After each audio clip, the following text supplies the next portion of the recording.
Years ago, I worked at a company that hired an unbelievably incompetent finance director.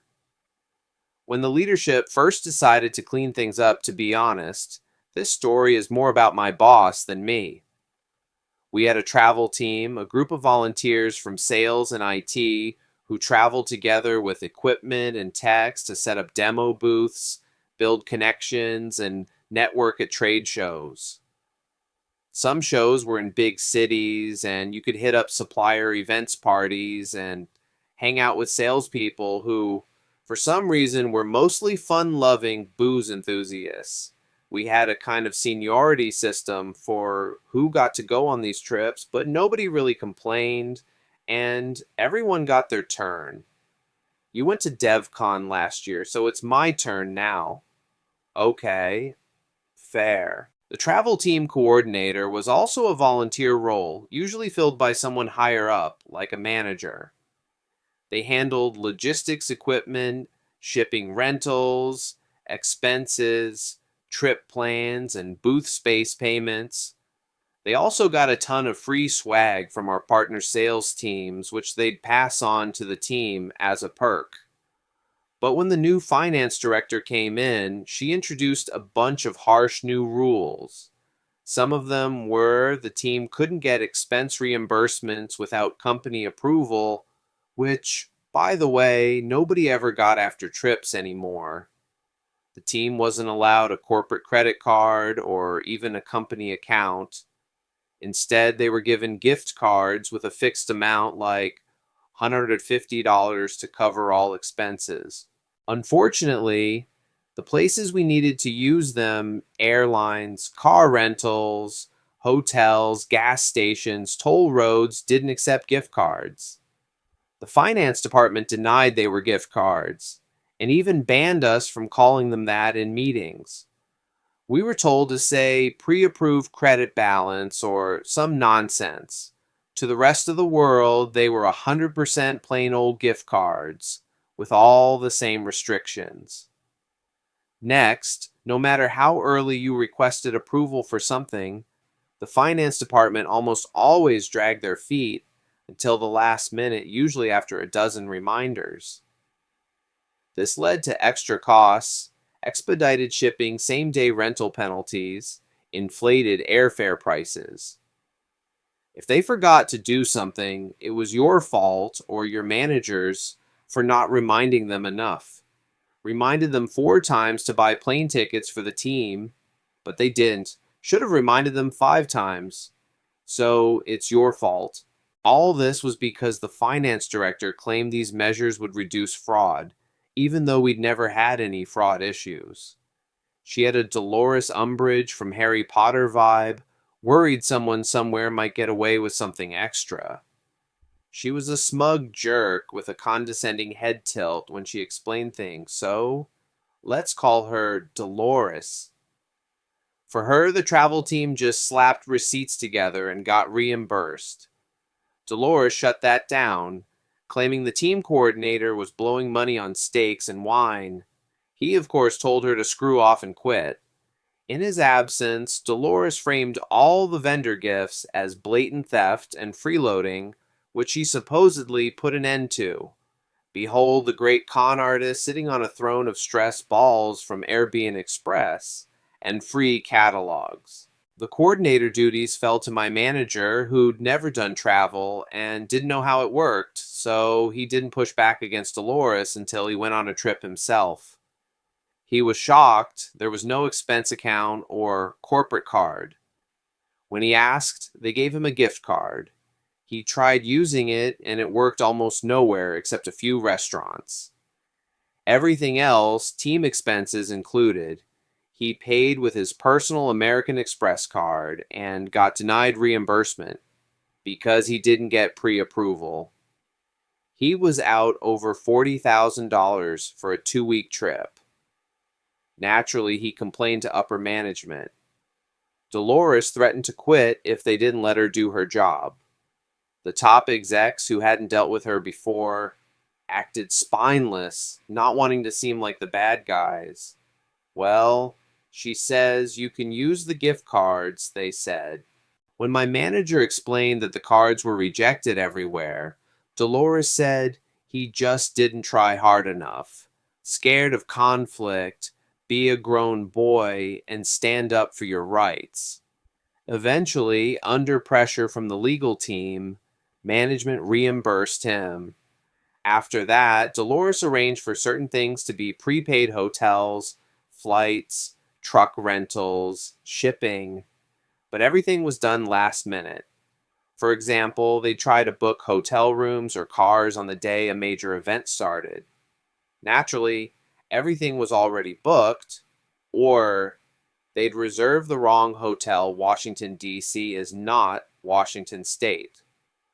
Or a package that could have been shipped for $40 was sent for $250 because they delayed until the last second. The finance department also had no clue how much anything cost or how we saved money by doing things ourselves. Sometimes it was a total mess. The team would show up at a hotel only to find the finance department hadn't entered payment details, like for the security deposit most hotels require. Nobody could reach them, so employees' personal cards got charged again. And again, Dolores would say they just shouldn't trust what the hotel desk clerk trade show union or some minimum wage toll booth guy says. Fight back. We're not here to babysit people scared of conflict. Have you ever argued with a toll booth worker on a New Jersey expressway? Yeah, she hadn't either. After two such disasters, my manager said, "Enough. Nobody's volunteering for these events anymore. I won't approve time off for this." It was an unpopular decision, to put it mildly, but he told us, just wait, let her do it her way. He was a master of passive-aggressive sabotage. Without resistance, Dolores kicked into high gear with her smug grin saying, "Now we'll operate like a real company." This led to the next problem. Some trips were to big cities like Chicago, New York, Washington, and so on. Dolores kept whining that everyone was just trying to score a corporate-funded bender. Management Weekly countered, "Well, yeah, otherwise we won't have volunteers." But that didn't satisfy Dolores. She decided to introduce a lottery system. Any employee could apply for a trip, and she'd randomly pick who went supposedly to keep things fair. That fairness, by the way, suspiciously often favored her own subordinates, but we'll get to that. The whole point of these shows wasn't to take a vacation as Dolores always claimed. She never grasped why we went to grow the business. Folks needed to go to set up and configure equipment, and salespeople needed to network. But that concept never sank in for her. Since the IT specialists and techs who were now banned from going didn't want to pay out of pocket, we stopped volunteering. As a result, random employees from other departments who had no clue how to work a trade show started getting picked. It was a disaster. Imagine a marketing assistant from the 5th floor winning a trip, only to learn she has to pay for everything herself. Plus, Dolores always sent one of her own people to supervise, but they also didn't know how trade shows worked. They just nodded along to Dolores and put up with her control freak tendencies. What's a union fee? What's a corkage fee? No, we didn't approve any union to hook up our electricity. Just plug the booth's cord into the outlet. They won't let us? Who are they? Well, we don't need screens at the booth. We're not selling TVs. Did you know if you clash with a trade show's union and refuse their services, they still bill you, but at the maximum rate? Yeah, Dolores and her team didn't know that either. Trust me, paying those guys a couple grand up front is way cheaper than the fines later. She tried fighting it because she wasn't scared of conflict, but lost spectacularly. The irony, despite all her claims, the non-IT, non-sales folks who went did treat it like a company-funded vacation, just as she feared. It was a self-fulfilling prophecy. At first, they were shocked they had to work. When word spread, nobody else applied for the lottery. So there were no volunteers at all. Then Dolores started sending interns. You could write a novel about that nightmare. Imagine sending a bunch of college kids to Vegas, telling them to pay for everything, then putting them in work conditions where they're guaranteed to screw up. I'm sure plenty of laws were broken.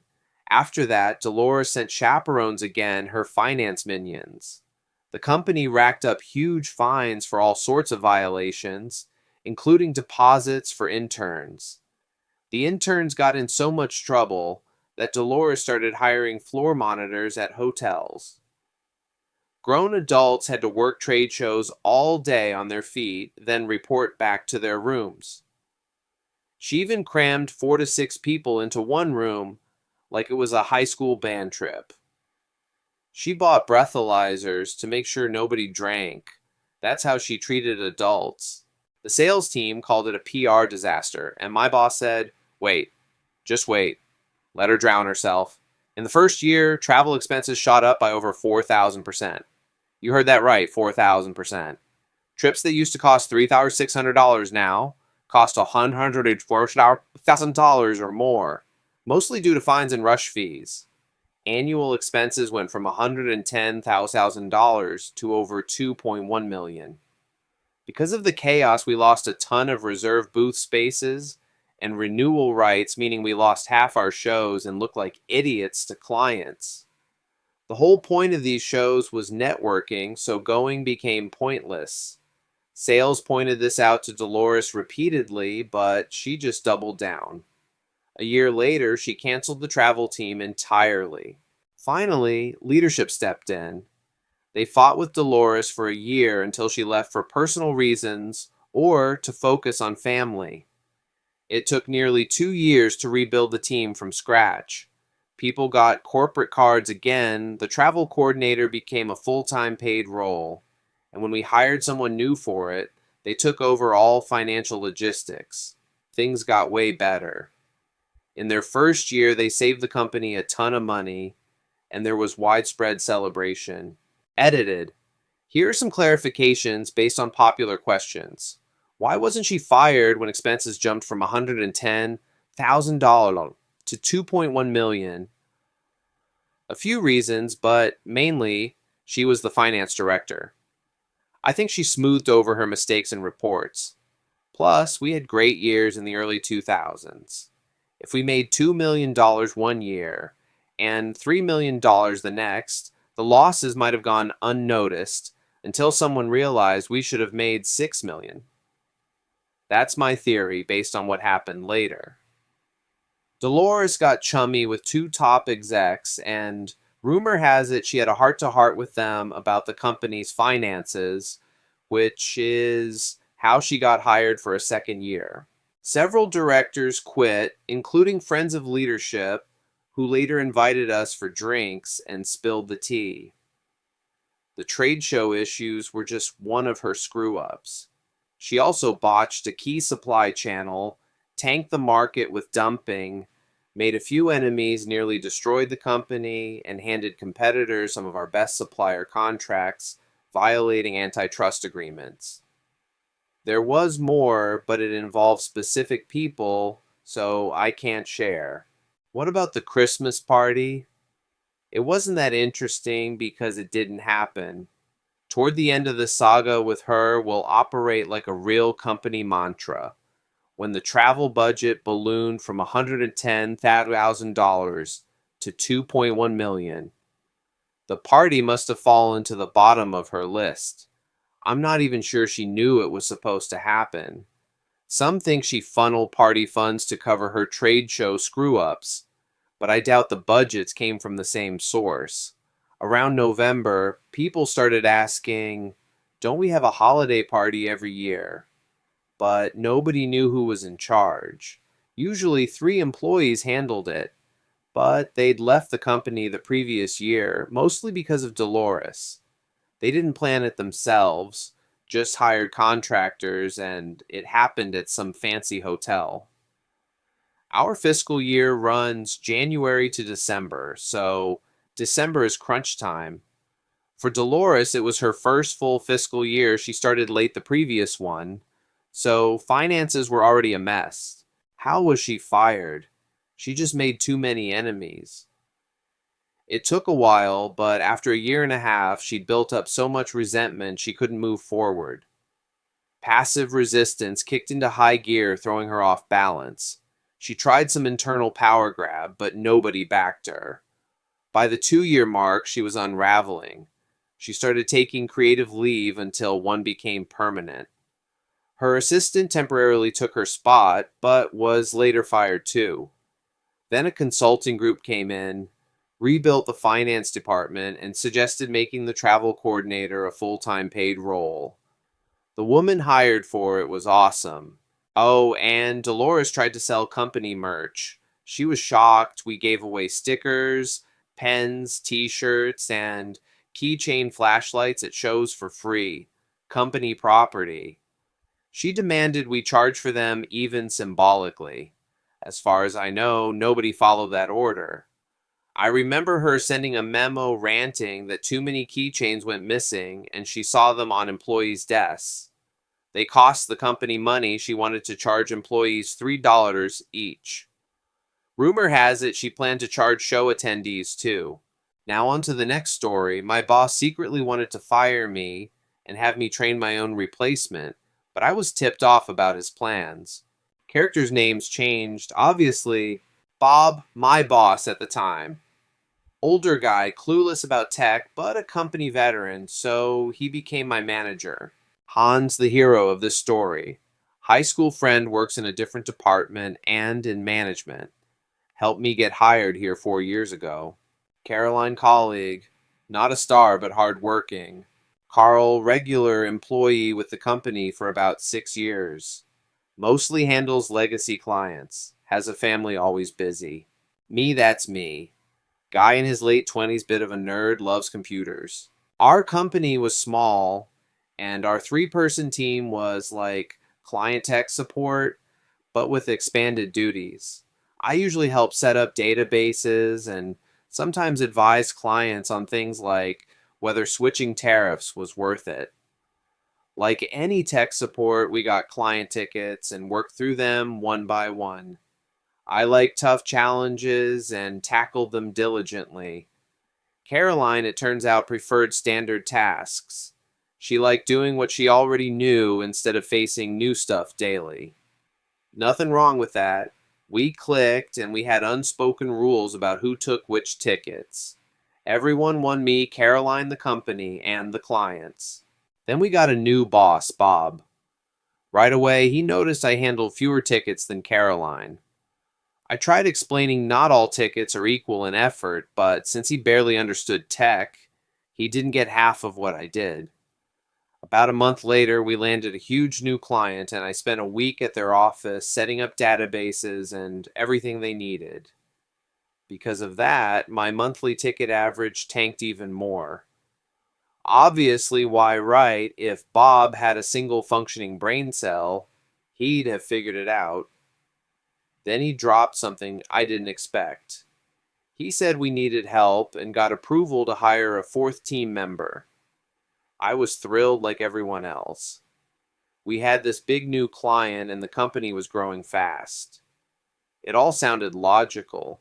He even asked me to handle candidate screening and train the new hire, probably realizing he had no clue what we did. I was fine with it. That same day, Hans called me, which was weird since he usually texts. He said, "Come over tomorrow. I've got beer that needs company." The next day, I went to his place. We just chatted about life. We catch up maybe once a month and have lots of mutual friends, but this time it was just us, no crowd drinking beer. After a couple bottles, he mentioned he'd updated his resume and said everyone should keep an updated one handy. He asked, "Got an up-to-date one?" I sensed something was up and said, "No. Why do I need one? Know something you want to share?" He replied, "I'm just saying, always good to have a resume ready." But I can't say Bob's planning to fire you, and I can't say he's not planning to fire you. I thanked him for the beer and left soon after. So I got it. They were planning to fire me, and Bob likely just asked me to hire and train my own replacement. Here's where the sweet, malicious compliance kicks in. I fully followed the order to hire a fourth team member and picked someone who perfectly fit Bob's idea of great, someone who'd churn through max tickets. That meant finding a not too bright guy with a careless attitude who didn't give a damn about clients. When Bob talked about my tickets, he didn't care about client satisfaction at all. We got a ton of applications.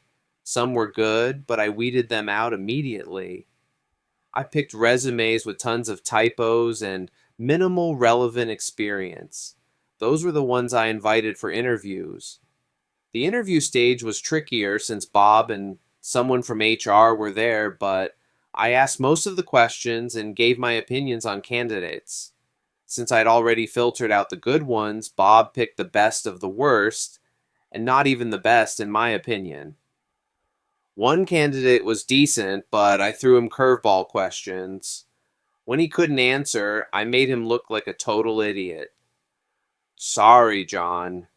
I nudged Bob toward one candidate who he ended up hiring because he'll work fast and handle tons of tickets. By then, I'd lined up a new job starting in 4 months, but I wanted Bob to fire me for a fat severance.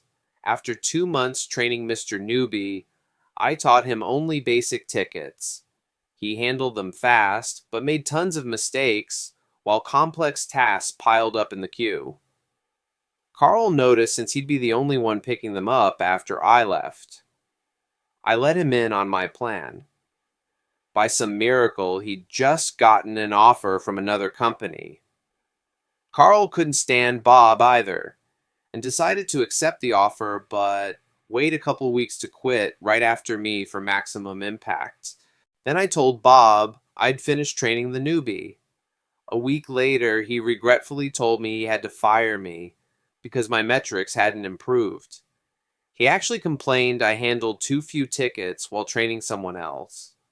Really, Bob. He even wished me luck finding a new job with my work ethic.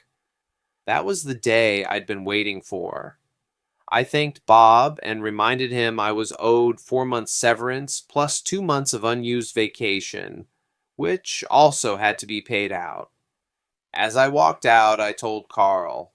He opened his desk drawer, pulled out a signed 2-week resignation letter, and headed to Bob's office. My girlfriend had some vacation left, so we decided to jet off to New Zealand for 4 weeks the following week. That's where I proposed to her. A month after returning from New Zealand, I started my new role with a pay bump and a great boss.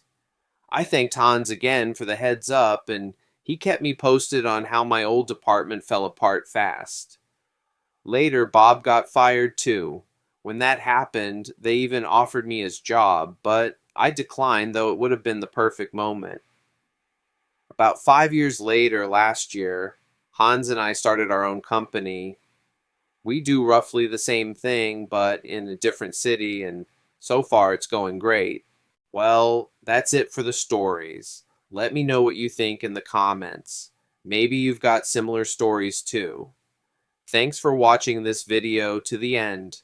Check out our previous video, which you'll see right here. And good luck to you all.